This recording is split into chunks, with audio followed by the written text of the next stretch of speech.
안녕하세요. 소개받은 한양대학교의 김서원입니다. 처음 뵙겠습니다. 아, 제가 한국방송미디어공학회에 처음 왔는데요.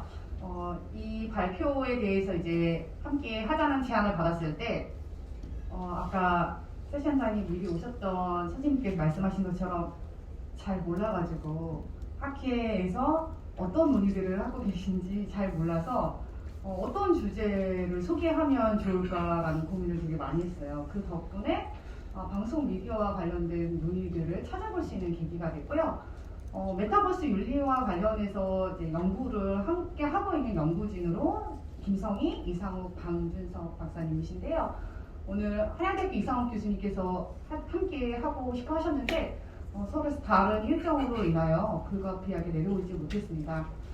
메타버스 윤리에 대한 논의는 메타버스 논의와 함께 각광받고 있지만 실제 철학계나 윤리학계, 그 다음에 정보 철학을 하시는 분들이 기술에 대한 네트워킹이나 그런 융복합적인 논의를 할 수 있는 기회가 많지 않다 보니까 더 낯설게 느껴지는 것 같고, 또 학회가 방송 미디어 학회 내에서 다루는 주제라서 작게나마 영화를 통해서 메타버스 윤리에 대한 논의들에 좀 관심을 갖고, 또 방송 미디어 학을 하시는 분들, 그 다음에 메타버스 미래 포럼을 하시는 분들의 도움을 얻고자 하는 마음으로 오늘 참여하게 되었습니다. 초대해 주셔서 두루두루 감사드립니다.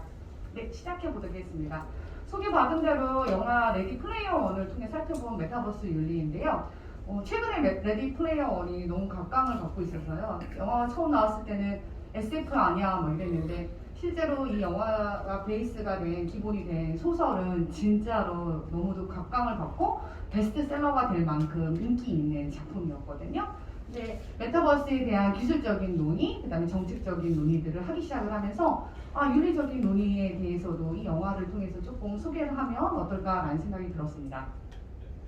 그래서 목차는 서로 메타버스 로드맵에 대한 이야기, 그다음에 사회적 기능, 그 다음에 영화를 통해 살펴본 윤리적 문제, 결론 및 재현인데요. 결론 및 재현에서는 선생님들의 많은 협조, 고견을 구하는 이야기를 메모했습니다. 네, 서로는 앞서 이야기한 것처럼 메타버스의 논의는 많은 백그라운드가 있는 선생님들께서 아시겠지만 이미 닐 스티븐스의 스노우 크래시라는 이 소설을 기초로 했고요. 여기에서 등장인물이 아바타라는 가상의 신체를 빌려서 메타버스라는 세계로 입장을 하고, 실제로는 이제 혼혈인 이 주인공이 현실에서의 삶이 되게 어렵고, 그 다음에 자존감도 되게 많이 떨어지는데요. 현실에서 마피아에게 빚진 돈을 갚고자 피자를 배달을 하는 신세지만 메타버스에서는 굉장히 뛰어난 검객이자 해커로서의 아바타 역할을 하고 있습니다. 그래서 이 스노우 크래시에 나오는 메타버스가 기본이 돼가지고 지금 우리가 기술적인 논의를 활발하게 하고 있는 메타버스에 대한 이야기를 하게 됐습니다. 그리고 현 대통령이 미국의 조 바이든 대통령의 그 선거 운동에 이 메타버스를 활용한 아바타가 활용되면서 사람들이 더 많은 각광을 받았거든요. 풀 버전은 되게 긴데요. 되게 짧은 앞부분에 몇 초만 조금 보여드리도록 하겠습니다.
광고가 나오기 때문에 이하는 보지 않을 건데요. 이 꿈속에서 코로나 시국에 선거운동을 하고 있었기 때문에요.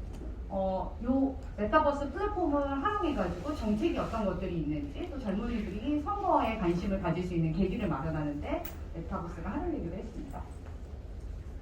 네. 그 다음에 이 기사는 굉장히 많이 신문에 나왔었는데요. 코로나 상황에서 어떻게 하면 신입생들과의 라포, 그 다음 신입생들이 학교에 올 수 있는 계기, 소속감을 느끼게 할 수 있을까와 관련해서 순천향대에서 점프 VR을 활용해서 메타버스를 활용한 케이스가 있었고요. 이 이후에 많은 학교들이 메타버스를 세팅해가지고 학생들의 참여를 독려하는 모습들을 다양한 방식으로 접할 수 있었습니다.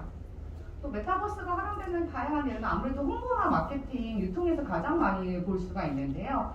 제페토를 활용해서 패션이나 특히 또 미래 에셋 같은 경우는 제페토 월드를 활용해서 금융에 가까워질 수 있는 계기를 마련해주는 케이스가 됐고요. 아무래도 엔터테인먼트에서 가장 많이 활동을 하는 것 같아요. 이 안에서 아미, BTS 밴드 팬덤들을 활용한 그런 마케팅도 이루어지고 있고요. 뮤직비디오도 공개를 하고 있고 시대적 상황이 더 많은 일반인들이 메타버스 플랫폼에 접속할 수 있는 계기를 줬는데요. 그 안에서 이제 윤리적인 문제들이 아무래도 사회적으로 관심을 갖게 됐습니다. 엔터테인먼트, 정치, 그다음 콘텐츠 재생산 등의 이런 메타버스가 활용되는 케이스들을 현재 주변에서 쉽게 볼 수 있고요. 그다음에 코로나 이후에 네이버 같은 경우에도 그 출퇴근을 선택할 수 있다고 했더니만 지금 출근을 한다라고 한다면은 그걸 출장계를 내야 되는 상황이 됐다고 하는 기사를 본 적이 있거든요. 그래서 메타버스를 활용해서 업무를 수행할 수도 있고요. 그래서 연구에 함께 참여하기도 하고 가상 사무실에 활용하기도 되는 여러 가지 이슈들이 있습니다. 그래서 기술이 굉장히 눈부시게 발전을 했고 메타버스가 좋은 점이 많고 사회적인 기능이 있어요라는 것을 짐작할 수 있는데요. 그 이면에 윤리적인 문제, 사회적인 논쟁들도 함께 담지하고 있기 때문에 그런 것들에 대한 우려의 시선도 있습니다.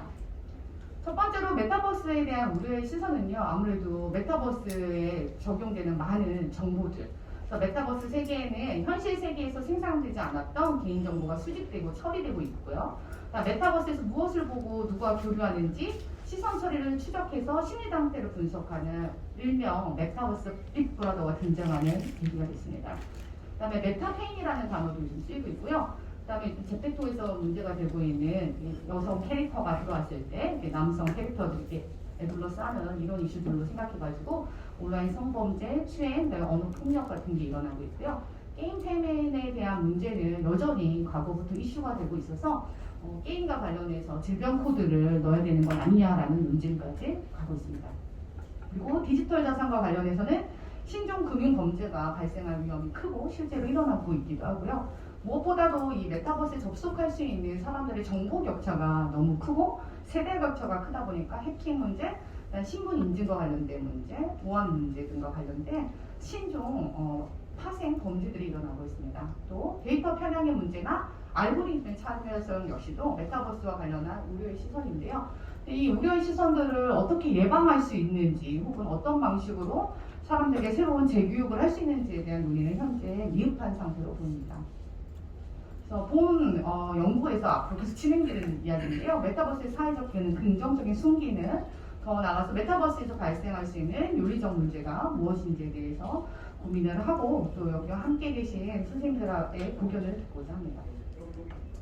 무엇보다도 메타버스가 무엇이냐에 대한 논쟁과 용어 정의는 지금도 끊임없이 진행되고 있는데요. 아무래도 2006년 5월 미국의 미래학 협회 ASP에서 메타버스의 개념에 대한 전망 그리고 행사에 대한 토론을 하면서 지금 표에 보이는 것처럼 메타버스 로드맵 서밋을 발표했습니다. 그래서 4가지 축으로 해서 내외부, 증강, 가상, 그다음에 라이프 로깅, 증강현실, 거울세계, 가상세계에 대한 이야기를 하고 있고요. 아무래도 현재 굉장히 사람들에게 많이 각광받고 있는 것은 VR과 AR에 대한 관심이 아닌가 싶습니다.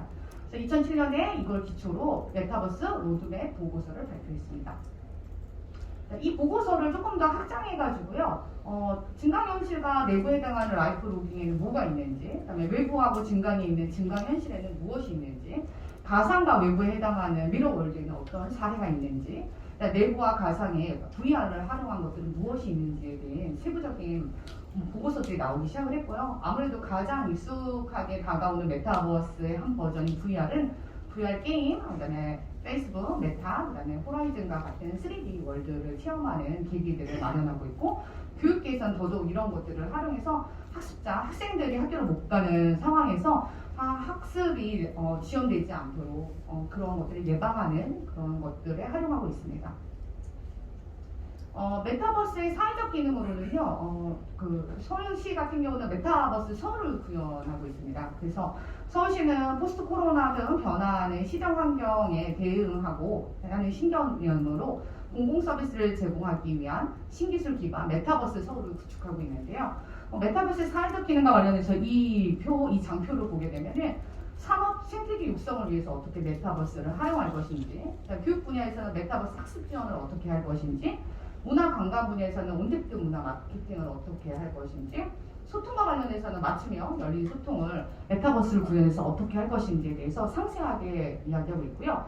그다음에 도시와 같은 관련해서는 XR 기반 도시 혁신에 대한 이야기를 할 것이고, 그다음에 행정과 관련해서도 메타버스를 활용할 수 있는 방법에 대해서 좀 더 세부적으로 이야기를 하고 있습니다. 서울시의 이런 로드맵을 좀 더 구체적으로 살펴보면요. 2022년 말까지 구축을 하고 2022년 3부터 3단계로 확장해서 메타버스가 어떻게 사회적으로 기능할 수 있는지를 보여주고 있는데요. 2021년에 파일럿, 22년에 1단계를 도입했고요. 그다음에 23년에서 24년에는 2단계 확장, 25년에서 26년은 정착을 기본으로 하고 있습니다. 그래서 파일럿을 할 때는 시범도시와 경복궁 XR, 그다음에 가상 도심각 파종들을 했다고 한다면 앞으로 계획하고 있는 메타버스의 사회적 기능, 또 긍정적인 기능이라고 한다면 메타버스 서울 관광, 그다음에 메타버스 전시 관람, 그다음에 XR 실감 도시 등 좀 더 사회 전반에 걸쳐서 메타버스를 활용하는 것에 대한 순기능에 대해서 소개를 하고 있습니다. 앞서 이야기한 것처럼 레디 플레이어 원 같은 경우는 굉장히 여러 가지 메타버스의 한 일면을 보여주는 영화인데요. 역시 이것도 되게 짧은 예고편을 잠깐 보여드리도록 하겠습니다.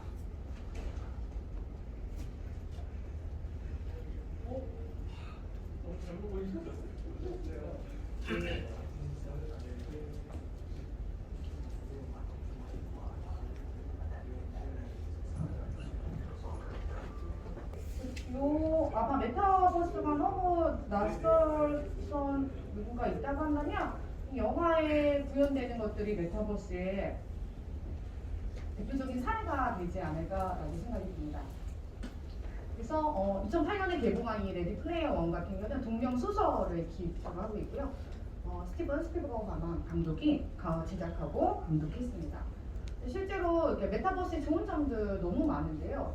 근데 거기에 부수적으로 따라오는 우려의 시선들과 아니면 부정적인 그다음에 사회적 문제와 관련돼서는 그런 논의들이 현재 매우 부족한 현실입니다. 그리고 아까도 말씀드린 것처럼 기술적인 측면과 사회적으로 구현되는 것들 사이에 갭들이 있는데 이런 것들을 논의할 수 있는 장이 조금 부족하지 않나라는 생각이 드는데요.